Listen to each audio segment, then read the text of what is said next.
하나님 말씀은 에스라 7장입니다.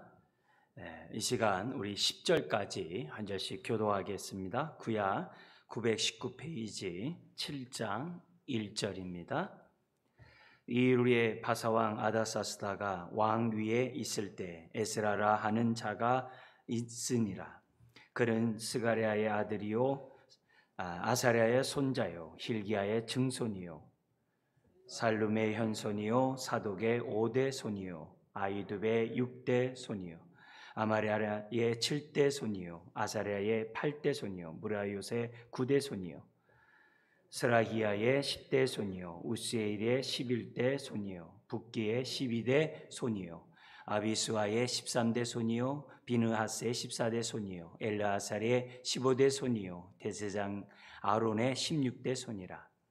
이 에스라가 바벨론에서 올라왔으니 그는 이스라엘의 하나님 여호와께서 주신 모세의 율법에 익숙한 학자로서 그의 하나님 여호와의 도우심을 입음으로 왕에게 구하는 것은 다 받는 자이더니 아닥사스다 왕 제7년에 이스라엘 자손과 제사장들과 레위 사람들과 노래하는 자들과 문지기들과 느디님 사람들 중에 몇 사람이 예루살렘으로 올라올 때 이 에스라가 올라왔으니 왕의 제7년 다섯째 달이라. 첫째 달 초하루에 바벨론에서 길을 떠났고 하나님의 선한 손에 도우심을 입어 닷새 달 초하루에 예루살렘에 이르니라. 에스라가 여호와의 율법을 연구하여 준행하며 율례와 규례를 이스라엘에게 가르치기로 결심하였더라. 아멘. 우리 지금 이제 에스라가 2차 바벨론 포로에서 본토로 귀환한 그런 사건이 오늘 이 7장입니다. 이 7장의 이런 말씀을 통해서 우리가 좀 주목해야 될 제목은 하나님은 하나님의 역사를 이룰 때마다 하나님을 경외하는 에스라와 같은 사람들에게 먼저 그의 마음에 소원을 주시고 그리고 하나님의 역사를 이루신다는 사실을 오늘 이 7장을 통해서 우리가 좀 더 분명히 깨달았으면 좋겠습니다. 빌립보서 2장 13절에서도 하나님이 역사하시는 방법이 기록되어 있어요. 뭐라고 되어 있냐면은 너희 안에 행하시는 이는 하나님이시니 자기의 기쁘신 뜻을 위하여 너희에게 소원을 두고 행하게 하시나니 이렇게 되어 있어요. 그러니까 하나님이 일하시는 방법은 하나님을 경외하는 자들을 통해서 역사하시는데 특별히 하나님을 경외하는 자들 마음속에 비전을 주는 거예요. 꿈을 주는 거예요. 하나님의 뜻에 대한 깨달음을 주는 거예요. 내가 어떻게 사는 것이 하나님이 기뻐하시는 삶일까? 그런 도전을 갖다가 하나님이 주신 다음에 그 도전을 이루어갈 수 있도록 또한 은혜와 능력을 부어주신다. 이게 기본적인 거예요. 그러니까 여러분들이 하나님 앞에 나오고 몸된 교회를 섬기는 이 모든 것들 또한 하나님의 부르심이 없으면 안 돼요. 그런데 하나님의 부르심으로 이 자리에 왔어도 우리가 어떻게 돼야 돼요?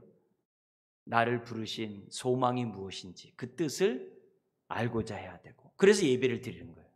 왜요? 그걸 듣고자. 내가 잘 그 부름에 합한 삶을 살아가고 있는가? 또 살아가기 위해서 오늘도 우리가 말씀 앞에 서는 겁니다. 그래서 예배를 통해서 하나님 뜻을 깨닫고 그 뜻 속에서 하나님 저를 통해서 그 뜻이 이루어지기를 원합니다. 마리아가 그러잖아요. 내가 바로 그 뜻을 이룰 계집종입니다. 이런 신앙이 우리가 신앙생활하는 데 있어서 가져야 될 태도라는 거죠. 그런 가운데 우리가 세 가지 좀 강조점이 뭐냐면은 에스라가 율례와 규례를 이스라엘 가르치기로 결심하자 하나님의 손이 함께를 하세요. 그러니까 그가 이제 그만큼 갑자기 나 이제부터 가르쳐야겠다. 그게 아니죠. 이미 준비되면서 하나님 앞에 기도하는 거죠. 하나님이 귀한 이 진리. 더구나 바벨론 포로로 끌려가게 된 배경이 뭐예요? 하나님의 율법 가운데 살지 않았기 때문에 끌려갔잖아요. 그래서 그 바벨론의 그 회당들이 생겨나기 시작하고 회당에서 율법이 가르치는 그런 것들이 진행되고 있거든요. 그러니까 이런 모습 속에서 에스라가 하나님 말씀을 보면 볼수록 왜 이 민족이 이렇게 됐을까? 하나님 이 민족을 다시 회복시켜 주십시오. 근데 그게 그냥 나오는 게 아니라 이미 성경에 이사야, 에스겔, 에레미야 이런 사람들을 통해서 이미 하나님의 그런 회복에 대한 메시지를 이미 예언해 놓으셨거든요. 그러니까 그런 것들을 알면 알아갈수록 마음속에서 이제 결심이 되는 거죠. 하나님, 내가 정말 주의 뜻을 이루는 그런 자가 되고 싶습니다. 그런 마음을 평소에 준비한 다음에 딱 때가 되자마자 2차 때 내가 올라가야지, 이렇게 지금 올라가야지, 그렇게 했는데 이 에스라만이 아니라 하나님은 에스라와 함께 하나님의 역사를 이룰 사람들의 마음을 또한 모아주셔서 2,000명이 1차 때는 약 5만 명이 올라왔잖아요. 2차 때는 2,000명이 이제 에스라와 함께 이제 올라오는 이런 장면이 있습니다. 그게 이제 첫 번째고요. 두 번째 우리의 강조점은 뭐냐면은 이런 에스라뿐만이 아니라 아닥사스다의 왕의 마음에 지금 하나님이 감화 감동을 주시는 거예요. 그 마음에. 그래서 어떤 마음을 주냐면 여호와의 성전을 아름답게 할 뜻을, 여호와의 성전을 갖다가 내가 아름답게 섬겨야 되겠다, 그 뜻을 왕에게 주고 왕으로 하여금 그것을 실행할 수 있도록 구체적인 명령을 이제 하시는 것을 보게 됩니다. 그러니까 왕의 권세와 그의 권한, 그의 능력에 따라서 하나님이 힘써 도울 수 있도록 배후에서 역사하시는 그런 일을 갖다가 오늘 본문에서 우리만이 아니에요. 우리 주변에 있는 사람도 하나님이 배후에서 역사하세요. 그런데 이런 아닥사스다 왕이 이런 마음이 움직이게 된 그 배경에는 누가 있는 거예요? 이제 그 유명한 에스더가 있는 거죠. 에스더가 왕으로서 벌써 그 사이에 있는 거죠. 그래서 우리가 6장까지가 1차, 7장에서부터 2차인데 이 사이가 60년이라는 간격이 있어요. 그 사이에 에스라의 그 사이에 여기에 뭐가 있냐면 에스더 사건이 이제 성경에 이제 기록되어 있는 거죠. 그래서 하나님이 이 에스라로 하여금 왕과 그의 보좌가 모든 방백으로 하여금 에스라에게 왕이 명령한 것을 기뻐할 정도로 그런 분위기를 하나님이 다 이렇게 조성해 주시는 것을 우리가 볼 수 있는 거죠. 그러니까 우리만 하게 하는 게 아니라, 나만 하게 하는 게 아니라 그 배후에서도 하나님이 다 그 일을 할 수 있도록 이렇게 준비해 주시는 것을 보게 됩니다. 그리고 이제 세 번째 강조점이 뭐냐면 이 성전과 함께, 사람의 손으로 지은 이 성전과 함께 하나님이 세우기를 원하시는 것은 마음의 성전, 공동체의 성전을 세우기를 원하신다는 거죠. 그래서 내 백성이 다시금 그 시내산의 언약처럼 정말 제사장 나라로 거룩한 백성으로 정말 그 사명에 헌신하는 그런 민족이 되기를 하나님이 원하신다는 것을 오늘 이 본문을 통해서 우리들이 다시 한번 생각하고, 우리가 교회 외적인 것만 우리가 교회를 세우려고 하는 것이 아니라 한 사람 한 사람이 말씀 안에서 세워질 수 있도록 우리들이 관심을 가져야 한다는 것을 오늘 이 성경을 통해서 우리들이 다시 한번 좀 생각하는 시간이 되었으면 좋겠습니다. 거기 이제 도표에 여러분들의 강의 안에 있는 것처럼 거기 보면 이제 바사와 유다의 그 연대기가 나오게 됩니다. 그러니까 우리 지금 오늘 이 배경은 거기 아닥사스다 왕 1세예요. 거기 나오죠. 그때 에스라가 귀환해요. 그리고 이제 좀 있다가 3차 귀환 느헤미야를 통해서 귀환하는데 그때 왕이 아닥사스다 왕이에요. 그때 왕후가 누구요? 에스더. 그걸 우리가 잊지 말고 이제 기억했으면 좋겠고요. 거기 보면 그 아닥사스다 왕 위에 아하수에로가 있죠. 알죠? 아하수에로가 지금 뭐냐면 요때 이제 활동했던 사람이 이제 에스더하고 모르드게라는 거죠. 그죠? 모르드게. 그때 모르드게가 총리가 돼요. 그 사건으로요. 그러니까 이미 이 아하수에로 왕은 유다 사람, 자기 왕비도 왕비지만은 그리고 모르드게 때문에 자기가 살아난 그런 경험도 있잖아요. 이런 모든 것들이 벌써 뭐냐면 배후에 하나님이 이렇게 역사하고 있다는 것을 이런 것들을 통해서 우리가 살펴볼 수가 있습니다. 그리고 오늘 이 성경에 지금 본문은 이제 2차, 그래서 7장 이하의 말씀이 2차 귀환의 사건이다. 이걸 이제 기본적으로 생각하면서 오늘 좀 본문 보기 원합니다. 1절에 보니까는 이 포로 귀환이 누구를 통해서 언제 이루어졌느냐, 거기 1절에 나와 있는데요.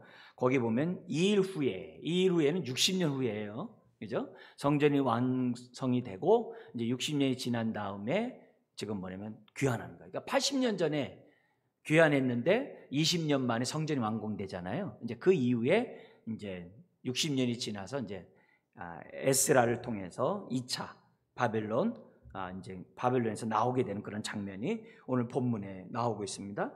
그래서 정확하게 이제 58년이라는 성전 건축한 다음에 58년입니다만 어쨌든 약 60년 만에 이 에스라를 중심으로 인해서 2차 귀환이 이루어졌다고 되어 있습니다. 저기 2절부터 5절까지는 거기 보면 5절에 아론의 16대 손이다라고 기록되어 있습니다만 실질적으로 27대 손 이렇게 돼요. 그러니까 그게 어떤 꼭 이렇게 1대 2대 그런 것보다도 어디 가문이라는 것을 강조하기 위해서 했다는 것을 우리에게 보여줍니다. 그러면서 뭐라고 가르치냐면은 이 에스라가 그래도 어때요? 신앙의 뿌리를 갖고 있는 집안에서 자라고 태어났다는 사실을 지금 강조하고 있는 거예요. 그래서 우리가 믿음의 가문에서 태어난다는 게 개인적으로는 큰 복이죠. 근데 하나님의 부르심에는, 하나님의 은혜에는 항상 뭐가 따라요? 사명이 따르잖아요. 구원에는 하나님의 사명이 포함되어 있잖아요. 은혜에는 항상 하나님의 사명이 있거든요. 항상.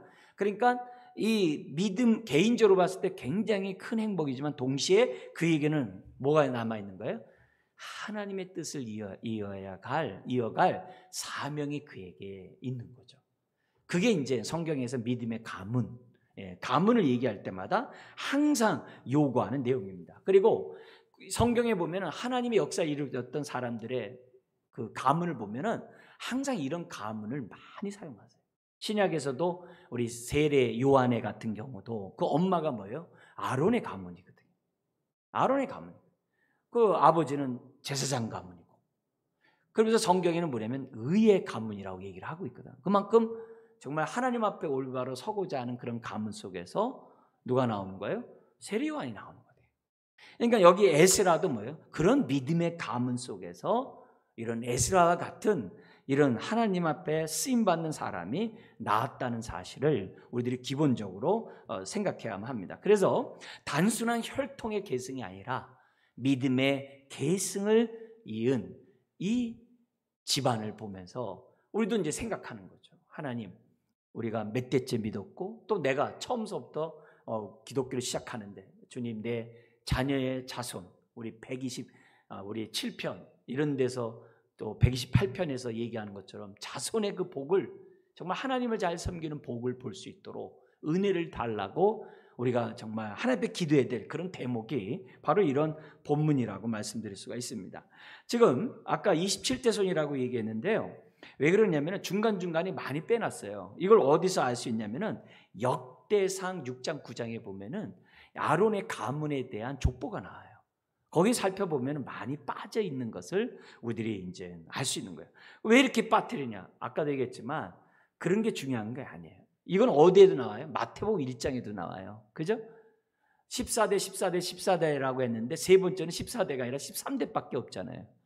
왜 14대냐라고 했을 때 다윗이 아라비아 숫자로 14거든요. 그러니까 그게 다윗의 후손이라는 걸 강조하는 거지 다른 의미가 있는 게 아니에요. 그리고 어떤 사람은 그 마지막에 한 사람이 어디 간 줄 아느냐 하면서 또 끌고 가가지고 성경 공부하자고 한데 유혹에 빠지지 마세요. 그건 의미가 없는 거예요. 그럼 14대만 있냐? 아니에요. 그 중간에 막 팍팍팍 빠져 있어요. 그런 게 중요한 게 아니라 다윗의 후손으로서 메시아, 약속하신 메시아가 바로 예수 그리스도다. 그걸 강조하기 위해서 그런 족보가 들어가 있다는 것으로 우리가 이해를 하시면 됩니다. 자, 그러면서 6절에 이런 말씀이 있어요. 한번 읽어볼까요? 이 에스라가 바벨론에서 올라왔으니 그는 이스라엘의 하나님 여호와께서 주신 모세의 율법에 익숙한 학자로서 그의 하나님 여호와의 도우심을 입음으로 왕에게 구하는 것은 다 받는 자이더니. 이게 굉장히 중요해요. 왕 앞에 와서 뭐가 필요합니까? 이렇게 뭐가 필요한가? 그러면 어떻게 돼요? 거기서 쫙 나가야지. 거기서 뭐냐면 제가 나중에 필요한 것을 올리겠습니다. 그러면 안 되는 거예요. 딱 필요했을 때 뭐가 필요하냐? 그랬을 때 쫙 나올 수 있어야 돼요. 그게 어디서도 나오냐면은 느헤미야에서 똑같아요, 이 구조가. 느헤미야가 성벽이 회파되고 그냥 방치되어 있다는 소식을 듣는 거예요. 2차 귀환한 사람들을 통해서 들었겠죠. 그러니까 듣게 되니까는 마음에 이제 아픔이 있어가지고 하나님을 경외하는 자들이 모여가지고 몇 달간 기도를 하잖아요. 근데 그런 기도 가운데 아마 나갔던 것 같아요. 근데 술관원이니까 왕이 음식을 먹을 때 안색이 안 좋아요. 왜요? 독살로 많이 죽였거든요. 그러니까 안색, 너 무슨 연고냐? 굉장히 위험한 상황이거든요. 그때 느헤미야가 딱 얘기를 해요. 하늘의 하나님께. 그건 0.0001초예요. 그냥. 그리고 나서 하나님의 지혜를 딱 말해요. 뭐냐면 성벽이, 예루살렘 성벽이 회파됐대요. 그래서 마음이 아파요. 그러면 그건 끝나는 거예요.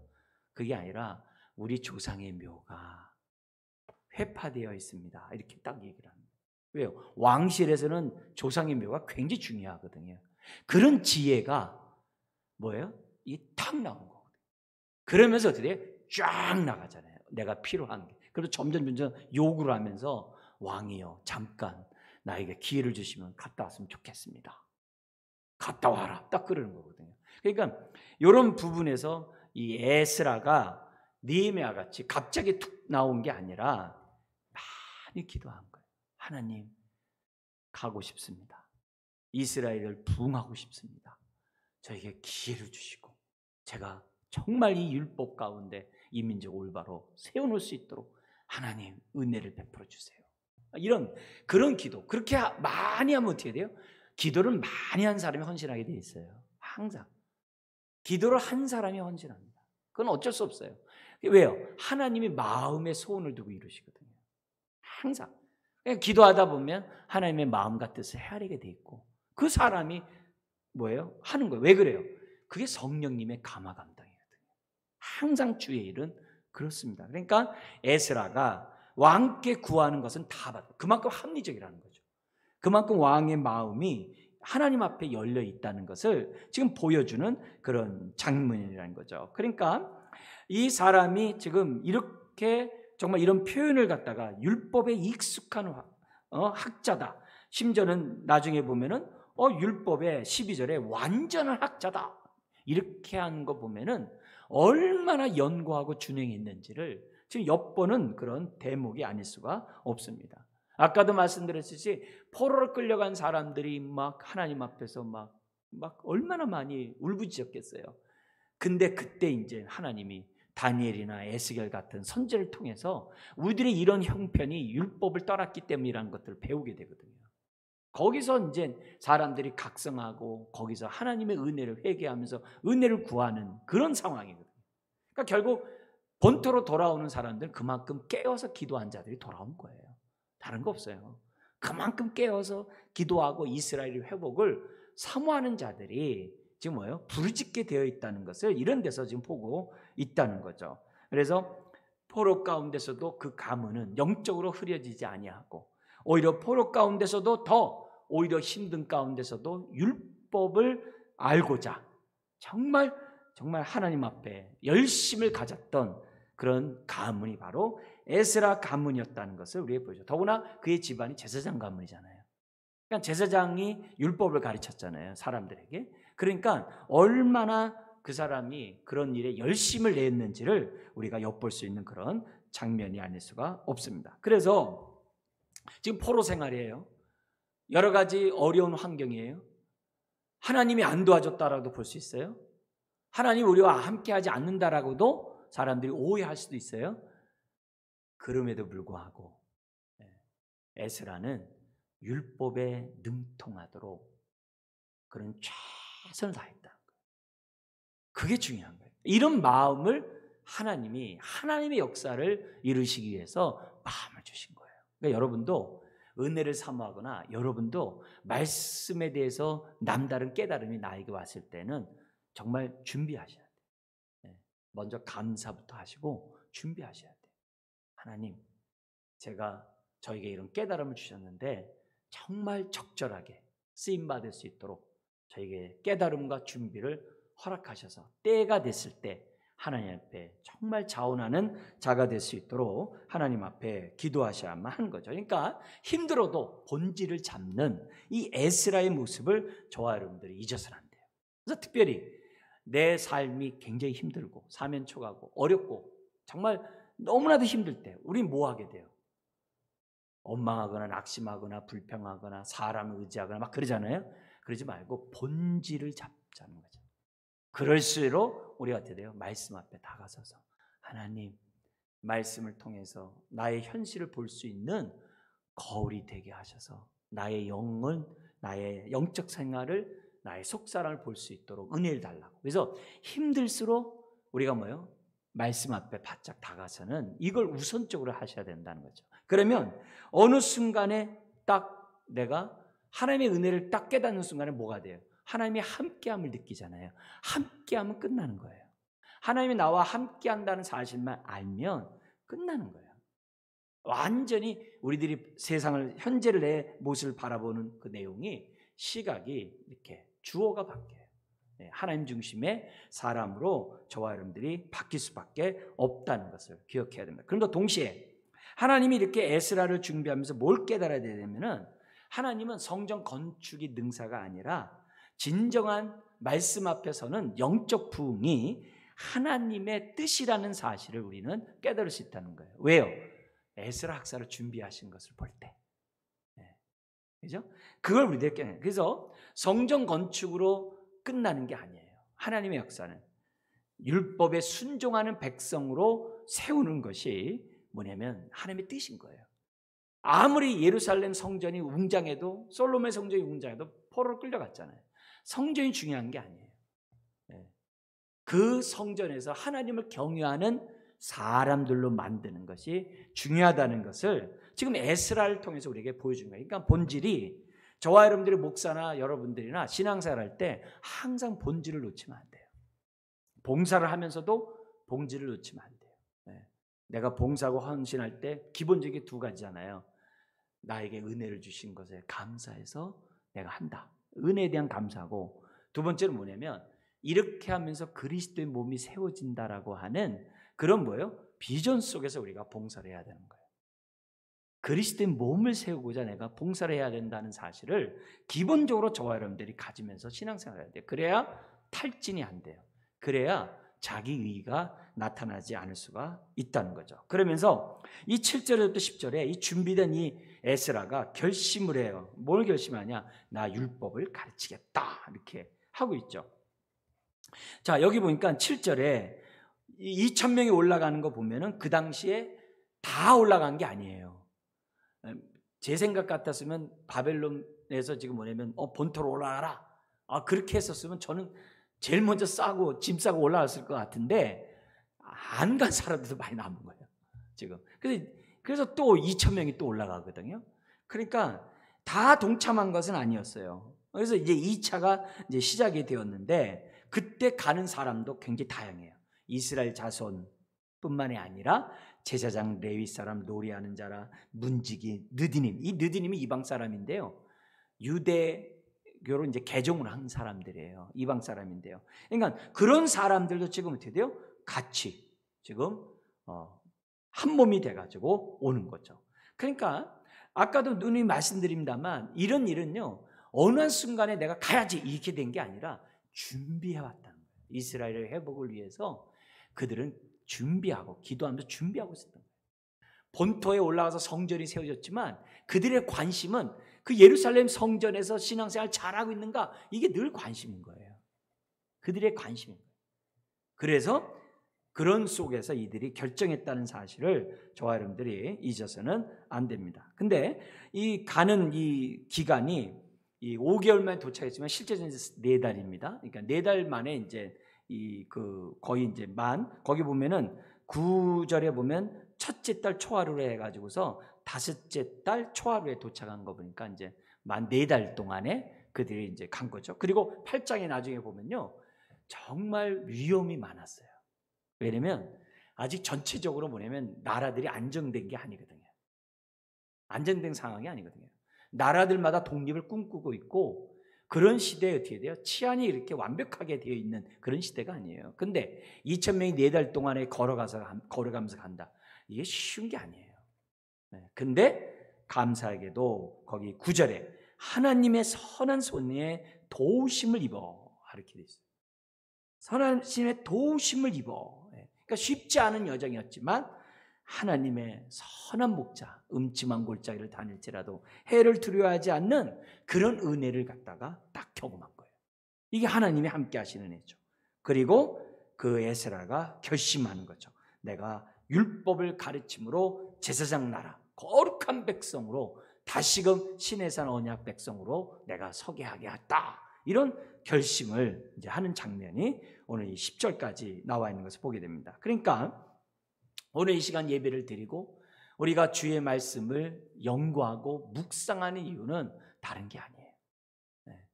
하늘에서 이룬 뜻이 오늘 나를 통해 이루어 달라고 하는 그 비전을 이루기 위해서 오늘도 우리가 이처럼 말씀 앞에 나온 거예요.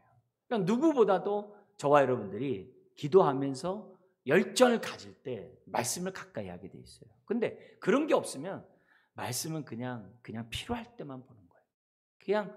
그냥 예배 시간에만 보는 거예요. 이렇게 우리들이 신앙생활을 했다가는 우리가 하나님의 뜻을 이루지 못하는 두말할 것도 없고, 그러면 그럴수록 어떻게 돼요? 자꾸 세속화돼요. 아니면 형식화돼요. 두 개로 나가요. 우리가 헤롯 당처럼 나가든지 바리새인 그 당처럼 그러게 우리가 어떻게 돼요? 나갈 수밖에 없는 게 우리들이에요. 근데 우리가 준비하고 깨닫고 정말 하나님의 뜻을 이루려고 그래도 내가 하나님 앞에 이렇게 매달리며 기도하면 기도할수록 이렇게 형식주의에서도 벗어날 수 있고 세속화에서도 저와 여러분들이 물들지 않고 나를 지킬 수 있다는 사실을 기본적으로 잊어서는 안 돼요. 그게 내가 하늘의 복을 누릴 수 있는 복의 통로가 되는 아주 지름길이라는 사실을 잊어서는 안 됩니다. 자, 이게 이제 우리 나온 얘기고 11절부터 26절까지는 왕의 조서가 이제 기록되어 있어요. 11절, 12절에서 에스라가 누구인지를 명확하게 이제 알려주고 있습니다. 그래서 에스라는 여러모로 정말 하나님의 사람이었고, 정말 하나님의 뜻을 이루려고 하는 사람이었고, 그리고 굉장히 지혜로운 사람이었다는 것을 우리들이 알 수 있어요. 무엇보다도 우리 겉으로 봤을 때 율법에 완전하고 그런 제사장으로서 정말 하나님 앞에 올바로 서고자 했던 그런 사람이었다는 것을 11절 12절에서 알 수가 있습니다. 자, 근데 여기 왕이 조서를 내리면서 이제 거기 보면은 초본이 11절에 이와 아래와 같다 그랬단 말이에요. 그러니까 초본을 받아 적은 다음에 그걸 나중에 이제 정식 문서로 이제 만들지 않겠어요? 왕이 할 때 막 빨리빨리 해야 되지 않겠어요? 그죠? 그 하자마자 거기서 도장 꽝 찍는 건 아니잖아요. 정식 문서가 될 때까지 또 한 다음에 다시 이제 올려서 하겠죠. 그래서 초본이 아래와 같은데 거기 보면은 왕이 딱 얘기를 해요. 뭐라고 그러냐면은 12절에 나는 모든 왕이 왕이래. 왜? 제국이니까. 모든 왕이 왕이라는 거예요. 근데 하늘의 하나님 딱 얘기를 해요. 하늘의 하나님의 율법에 완전한 학자 겸 제사장 에스라에게 내가 명한다 라고 얘기를 해요. 그래서 하나님에 대해서 하늘의 하나님이라고 해요. 이 얘기는 뭐냐면 하나님에 대한 지식이 있다는 얘기죠.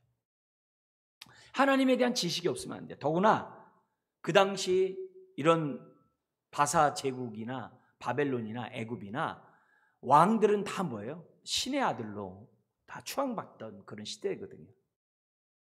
그런 상황에서 뭐예요? 하늘의 하나님을 인정한다는 사실은 이건 보통 신앙 고백이 아니에요. 이건 단순한 신앙 고백이 아니에요. 왕의 입에서 하늘의 하나님을, 여호와를 갖다 하늘의 하나님이라고 얘기했다는 이 사실 자체는 굉장한 사건이 아닐 수 없어요. 이건 엄청난 일이에요. 엄청난 일이에요. 지금 우리나라 대통령이 갑자기 모든 것이 하늘의 하나님, 하나님의 뜻입니다 하면서 만약에 대통령이 예를 들어서 뉴스 시간에 얘기한다고 해보세요. 이건 어마한 일 아니겠어요? 근데 그 당시 대제국의 이 왕이 이런 표현을 쓴다는 얘기는 이건 예사로운 일이 아니에요. 그러니까 벌써 이 마음 속에서 우리 본문에 있는 것처럼 하나님이 왕의 마음에 성전을 아름답게 할 그 마음을 하나님이 이미 주신 거예요. 마음을 주신 거예요. 그러니까 기꺼이 하나님이 기쁨이 되는 이런 명령을 내리겠다라고 이 조서에 딱 기록되어 있다는 거죠. 느헤미야도 하늘의 하나님, 그런 고백을 지금 하고 있거든요. 짧은 시간에 하늘의 하나님께 기도하고. 오늘 우리도 이기죠. 위기 때마다 뭐 할 때마다 하늘의 하나님 딱. 그 하나님을 우리들이 인정하고 정말 우리들이 살아간다고 한다면 그만큼 이 힘든 이 세상 속에서 우리가 얼마나 정말 마음의 평안을 얻으며 살아갈 수 있겠어요. 하여튼 하나님이 보여야 돼요. 내 삶에 하나님이 안 보이면 이 환경에 눌릴 수밖에 없어요. 하나님을 아는 지식도 마찬가지예요. 하나님을 알고 성경을 보는 거하고 하나님을 인식하지 않고 그냥 성경을 보는 거는 천지 차이예요. 하나님이 보이면 성령님을 사모하지 않을 수가 없어요. 하나님이 보이면 성경을 볼 때 영이요 생명의 말씀이구나 이런 마음을 갖지 않을 수가 없어요. 그런 의미에서 지금 이 조서를 내리면서 사용했던 이 표현은 너무나도 중요한 그런 내용입니다. 자, 그러면서 조서의 내용을 잠깐 보면 13절은 뭐냐면 갈 수 있는 사람은 누구든지 가도록 허락을 했어요. 거기 딱 돼 있죠. 13절에 누구든지 너와 함께 갈지어다. 그리고 14절에 뭐냐면 왕의 그러한 권세를 덧입어요. 뭐냐면 너는 보냄을 받은 자다. 누구로부터 보냄 받은 자냐면은 왕과 7 보좌가 딱 얘기해요. 왕의 그러니까 마치 이렇게 대사같이 특사같이 너는 지금 뭐예요? 내가 왕실에서 보낸 자다. 이렇게 딱 보냄을 받은 자라는 딱 의식을 얘기해요. 그래서 14절에 얘기하잖아요. 너는 보냄을 받았으니 딱 그래요. 이거 엄청난 거죠. 엄청난 얘기죠. 지금 조서 안에 있는 그런 내용이에요. 다 쓰는 내용이들이에요. 자, 그러면서 15절부터 20절에 지금 뭐냐면 너가 지금 일시적으로 올라가는 그런 것은 다른 게 아니라 이 예루살렘에 있는 그 성전을 정말 하나님이 기뻐하는 그러한 성전으로 만들기 위해서 보낼 것이고, 그리고 그 예루살렘에 올라간 유다와 예루살렘에 있는 거민들이 정말 하나님을 잘 섬기고 있는지, 율법 가운데 잘 살아가고 있는지를 다 뭐예요? 사찰하기 위해서 내가 너를 보낸다. 그런 얘기를 지금 하고 있는 거예요. 그러면서 뭐라고 그러냐면 성전에 필요한 그 모든 걸 다 가지고 가라는 거예요. 다 지금 가지고 갈 것을 15절부터 20절에 얘기를 합니다. 그래서 15절에서는 그 예물이 어떤 예물이냐면 왕과 거기 자문관들이 보내는 예물이 있어요. 그리고 16절에서는 온 도에서 얻은 은금, 그리고 백성 제사장들이 지금 뭐예요? 다 뭐예요? 드린 그런 예물을 갖다가 가져가래요. 어마어마한 거죠. 17절에서도 뭐냐면은 그들의 돈으로 재물을 신속히 사가지고 제단에서 뭐예요? 제사를 드리라는 거예요. 18절에서도 그리고 나머지 그 남은 돈은 하나님의 뜻에 따라 좋은 곳에 사용해라. 그래요. 심지어는 19절에 성전에 섬기는 일을 위하여 내게 준 이 그릇들이 있는데 하나님께 꼭 드려라. 그리고 필요하다면 더 내가 드릴 거다. 그런 얘기를 15절부터 20절에 얘기해요. 그러니까 정말 구하지도 않는 예기치 않은 그러한 하나님의 풍성한 선물이 왕의 입을 통해서 지금 나오고 있는 거예요. 그러니까 뜻을 정하니까 하나님이 이렇게 지금 뭐예요? 함께 하시는 그런 장면이 나오고 있는 거죠. 빌립보서 4장의 그 선교 편지에서 뭐가 나와요? 4장에서 너희들이 보낸 그 선교비 정말 이건 하늘의 이건 향기다. 하나님 받으셨다. 그러면서 뭐라고 그래요? 그러기 때문에 너희들이 이런 삶을 계속 살 수 있도록 풍성한 열매를 맺도록 내가 기도하노라. 그런 얘기했거든요. 지금 이런 사건들이 그 증거들이에요. 자, 그러면서 재정에 대해서 자유롭게 쓸 뿐만이 아니라 하나님의 뜻에 따라 좋게 쓰도록 지금 뭐예요? 해놨어요. 그리고 나서 21절부터 24절에 보면은 총독들에게 그리고 모든 창고지기에게 명령을 합니다. 그래서 에스라가 필요한 거 다 대줘라. 근데 한계가 있어요. 22절에 나오는데요. 은 100달란트까지, 그리고 밀은 100고르까지, 포도주는 100밭까지, 기름도 100밭까지 하고 소금은 정량 없이 하라. 이렇게 되어 있는데요. 감이 잘 안 와요. 근데 여기 뭐냐면 은 1달란트가 6,000데나리온이거든요. 1데나리온이 하루 노동자의 싹시예요. 그렇게 생각한다면 은 100달란트다. 오늘날로 하루 일당이 예를 들어서 5만 원이다. 하루 일당이 10만 원이다. 그래서 오늘날로 계산하면 5만일 경우에 300억 원이에요. 오늘 시점을 한다면 300억 원을 주는 거예요. 만약에 10만 원이라면 600억 원이에요. 굉장히 많죠? 그리고 여기 보면 이제 고르라는 이런 표현을 쓰고 있는데 이 고르 1고르에 10밭이에요. 10밭. 근데 1밭이 얼마냐면 22리터예요. 우리 그릇 생각하시면 돼요. 22리터가 여기 나오는 1밭이에요. 거기에 따르면은 얼마큼 줘야 되는지를 지금 뭐냐면 하나님께서 그만큼 많이 이렇게 준비해서 하나님 앞에 성전을 위해 쓸 수 있도록 왕이 이렇게 한계를 딱 정해놨어요. 그러니까 이런 거 보면은 굉장한 거죠. 그냥 이 달란트는 사실 이렇게 키로수를 따지거든요. 이제 이 키로수를 따져가지고 돈을 하는데 만약 금 달란트였다 그러면요, 이건 34배나 되기 때문에 헤아릴 수 없는 굉장히 많은 숫자가 아닐 수가 없습니다. 그러니까 이런 부분들을 생각해 보면 그 당시 상황을 볼 때 아주 풍성한 그런 것을 왕이 지금 쓸 수 있도록 적극적으로 협조해 줄 것을 요청하고 있는 거죠. 그러면서 23절 한번 읽어볼까요? 시작. 무릇 하늘의 하나님의 전을 위하여 하늘의 하나님이 명령하신 것은 삼가 행하라. 어찌하여 진노가 왕과 왕자의 나라에 임하게 하랴. 결국 이 왕은, 이 바사 왕은 뭐냐면 살아계신 하나님이 계시다는 걸 경험했잖아요. 경험했기 때문에 그 하나님 앞에 제사를 드리면 그 하나님의 자기를 긍휼히 여겨서 왕실이 견고하게 나을 것이라고 하는 그런 기도 제목이 있었던 거죠. 그러니까 거기에 왕실 제단을 만들어 놓은 거예요. 쉽게 얘기하면. 그러니까 왕실 제단을 하는데 거기 누가 맡겠어요? 더구나 거기 뭐라 그래요? 그 진노가 왕과 왕자의 나라에 임하게 하랴. 이건 끝난 거죠.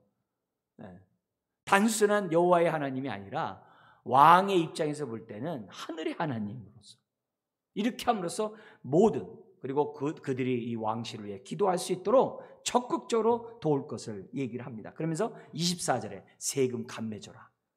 우리가 지금 이제 몇 년 전서부터 목회자가 뭐냐면은 세금을 냅니다만 그 전까지는 이 원칙이었어요.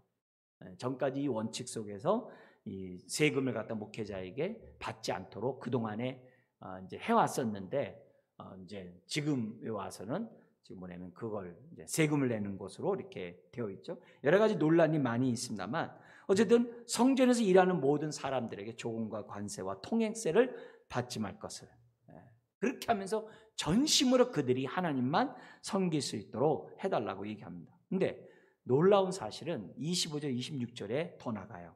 뭐냐면 법관과 재판관까지 임명하고 그들을 가르칠 수 있는 권한까지 다 줬다는 거예요. 여러분, 율법은 재판하는 데 있어서의 기준이었어요. 율법은 이스라엘에서뿐만이 아니라, 그러니까 이런 의미에서 뭐냐면 나라를 통치하는 데 있어서도 그 기준은 율법이었거든요. 그래서 에스라 학사로 하여금 율법을 가르친다는 얘기는 곧 국가 기강이 세워진다는 거거든요.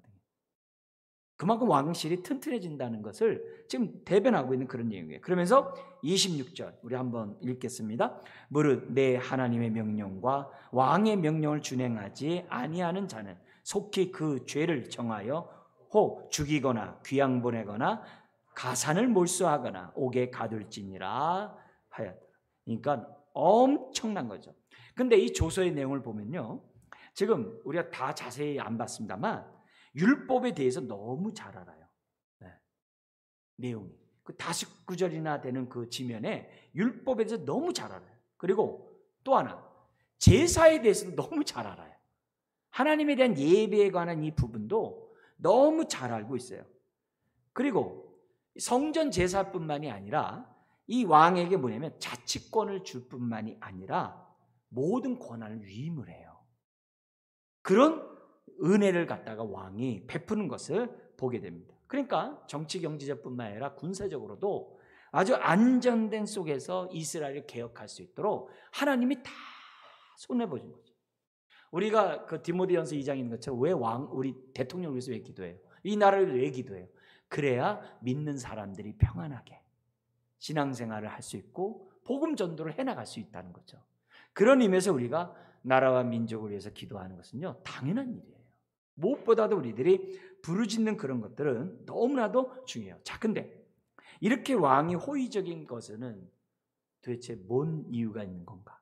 배후에는 하나님이 있죠. 그러나 하나님은 항상 사람을 통해 역사하시니까 그 배후에 누가 있는 거예요? 우리가 잘 알고 있는 에스더가 있다는 사실을 저와 여러분들이 잊어서는 안 돼요. 에스더의 소생은 아니에요. 직접 난 아들은 아닙니다. 그러나 자기 아버지의 왕으로서 있었기 때문에 당연히 공경하는 이런 부분들이 있죠. 느헤미야가 왕 앞에 나갔을 때 거기 왕후가 있었거든요. 에스더가 앉아 있었단 말이에요. 그러니까 그런 것들을 우리가 생각해 볼 때 에스더가 있었고 또 누가 있어요? 모르드게와 같은 그런 사람이 배경이 있어요. 4장 7절에서 23절에 보면요, 이 왕이 아스다스 왕이 그 사마리아 이런 총독이 이들이 지금 반란 일으키려고 합니다. 성벽까지 막 지려고 합니다. 해가지고 중지시킨 사건이 있었잖아요. 그 당시는 막 반란이 일어나고 막 이런 상황이었기 때문에 그런 총독의 보고서에 따라서 성전 건축을 멈추게 했거든요. 근데 정리가 된 상태고 상황을 안 상태에서는 그럴 일이 아니죠. 더구나 왜요? 에스더하고 모르드게 같은 사람이 있잖아요. 그러니까 자초지정을 들어보고 에스라 같은 사람이 있으니까 그게 아니란 걸 아니까 지금 이런 조서를 내렸던 것을 보게 됩니다. 그러니까 다니엘이 배후에서 역사하듯이 에스더와 모르드게 같은 사람이 배후에서 역사하는 것을 보면서 우리들은 항상 우리들이 가져야 될 것은 힘들 때마다 우리 병아리 같이 물 한 모금 먹고 하늘 쳐다보듯이 힘들 때마다 하늘의 하나님 부르짖고 그리고 기도해야 돼요. 주의 뜻을 이루는 자가 힘들어도 할 수 있도록. 그래서 소망을 가져야 돼요. 어떤 소망이에요? 에스더와 같은 사람이 있으리라는 소망을 가지셔야 돼요. 그러면서 우리들이 어떻게 돼요? 역사의 주관자 앞에서 우리의 삶을 맡겨요. 그렇지 않으면 조바심 나고 대적자가 공격하지 않는데도 불안해서 도망가고 늘 염려하게 되고 그래요.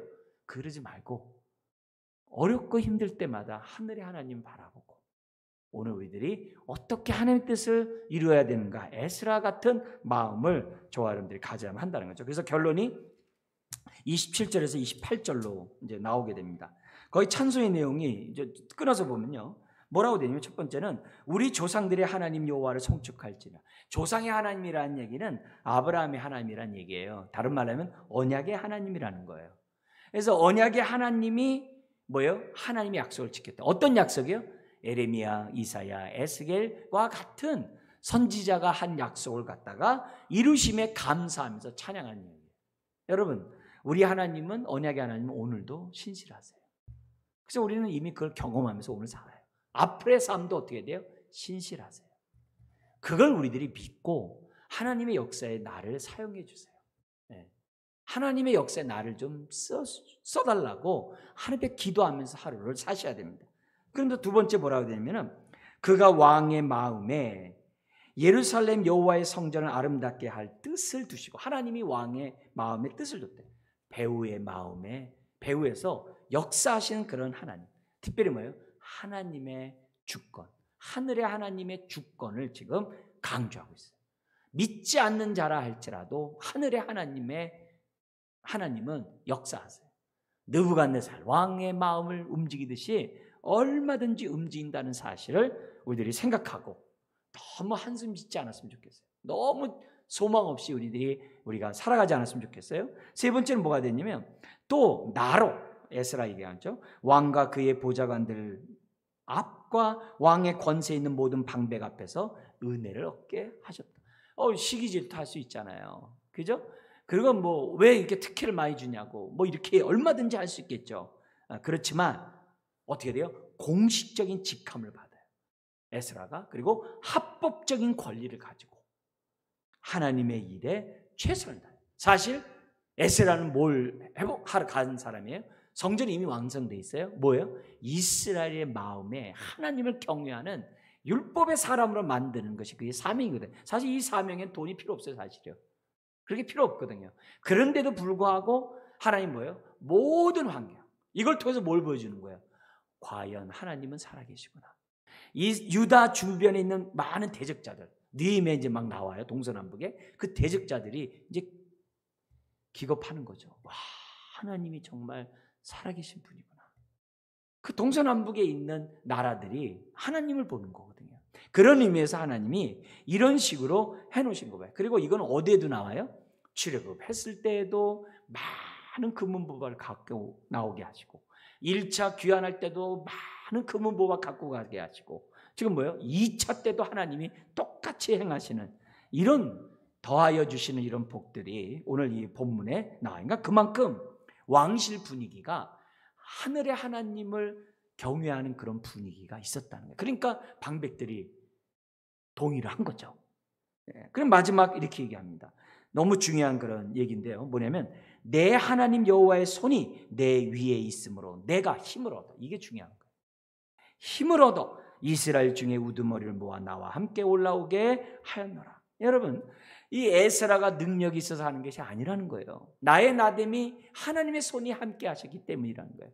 하나님의 능력이 나를 갖다 붙잡았기 때문에 할 수 있다는 거예요. 인위적인 노력이 아니에요. 그냥 자기의 열심으로 한 게 아니에요. 이거는 뭐냐면 하나님의 손이 그와 함께 했고 그가 힘을 얻어서 했다는 거죠. 그래서 이게 이제 성령의 사역이죠. 주의 일은 항상 하나님의 손이 임한 가운데 일을 해야 돼요. 그때까지 뭐예요? 기다리면서 기도하셔야 돼요. 네. 그리고 뭐예요? 주의 뜻을 구하면서 봉사하면서 앞으로 나아가고 있어요. 그러면서 봉사하면서도 뭐냐면 하나님, 저에게도 주의 손이 함께 해주십시오. 하나님, 저에게도 어떻게 돼요? 힘을 얻을 수 있는 은혜를 더해달라고 하면서 우리가 어떻게 돼요? 기도하면서 순종하면서 나가야 되는 거예요. 이거는 목사인 저뿐만 아니라 여러분도 하루하루 왕같은 제사장으로 살아가는 데 있어서 반드시 가져야 될 기도 제목이에요. 아주 본질적인 기도 제목이에요. 하루하루 그렇게 기도하는 그런 제목도 필요하지만은 아주 본질적인 기도를 하셔요. 하나님, 저에게 힘을 얻을 수 있는 은혜를 주셔서 주의 뜻을 이루는 자가 되게 주옵소서. 하루를 살더라도 주의 뜻을 이루는 자가 되게 달라. 그러면서 에스라는 어떻게 돼요? 모든 영광은 하나님께 돌렸어요. 이거는 사도 바울이 나의 나됨이 하나님의 은혜요. 네.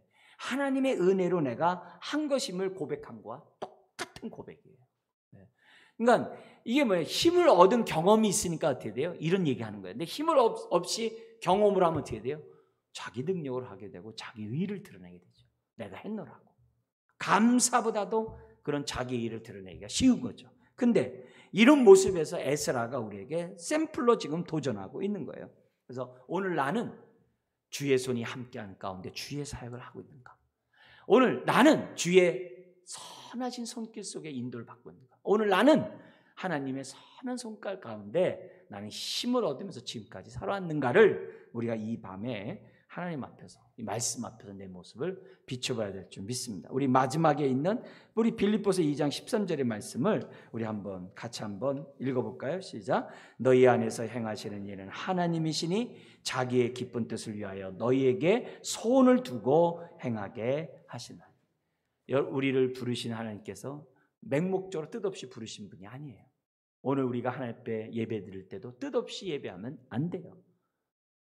나를 통해 부르심의 그 소망이 무엇인지 생각하고서 우리가 큰 뜻 속에서 또 우리가 구체적으로 내가 어떻게 순종하며 살아가야 되는지 다시 한번 깨닫고 에스라처럼 결단하는 우리 이 시간 되시길 주의 이름 축원합니다. 기도하겠습니다. 하나님 아버지, 에스라의 이러한 준비됨과 결단, 하나님의 때에 쓰임받는 이 모든 것이 주여 오늘 우리들 자신에게 필요한 태도인 줄 믿습니다.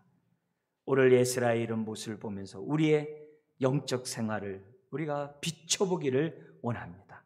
하루를 우리가 살아가더라도 후회 없이 살아갈 수 있는 주의 자녀들 되게 하시고 하늘에서 이룬 뜻을 이 땅에 이루어드리며 복된 삶을 살아가는 자녀들 되게 하여 주옵소서. 우리 하나님께서 손으로 짓는 예루살렘 성전도 중요하지만 아버지 하나님의 그들의 마음에 하나님의 성전을 세우는 것이 얼마나 중요하다는 것을 또한 우리들로 하여금 생각하게 하시니 감사합니다. 주여, 에스라의 이 모습이 오늘 우리들의 삶에 아버지 하나님 응해질 수 있도록, 응할 수 있도록 은혜를 더하여 주옵소서. 감사하며 예수님의 이름으로 기도드리옵나이다. 아멘.